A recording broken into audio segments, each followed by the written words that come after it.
Hello, I'm Lonnie Dupre, and I wanted to visit with you a little bit about mountaineering boots and what I use for my winter climbs. I always go with a boot that's about 1.5 times bigger than my foot size, so I can add additional insulations in there because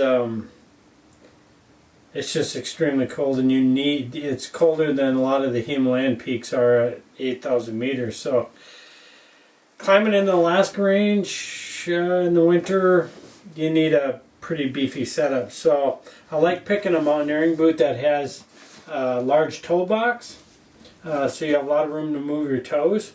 I like a good lace system like you see here, so if your feet are cold and you're on not real technical terrain, you can loosen up the boot a little bit and allow more circulation to your foot. And if you need more support on the technical ground, you can just tighten up those laces.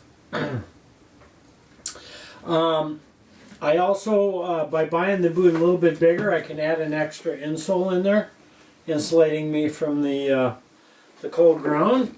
I can slip that in there.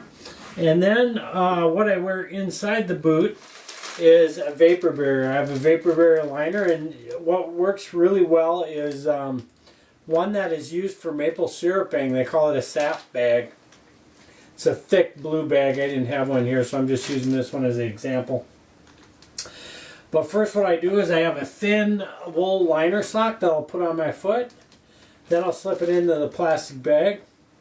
Then I'll put 1 or 2 thicker socks on, depending on how much room I have in the boot, and slip it in there. And then I'll ski in these in a switchback, belay switchback binding. That's what I'll use to ski to and from the base of the to the start of the climb, or to base camp. That's what I'll use. And then when I get up in higher elevations, or if it's super cold, I'll slip on these 40 below neoprene over boots that go directly over my mountaineering boot. And then the crampons clamp right over the toe and heel of this boot, right over the top of this boot. So this boot is fairly thick neoprene that has a built-in reflective mylar on the inside. So it really increases the warmth of your boot. So that's what I wear in the winter for winter mountaineering. Alrighty.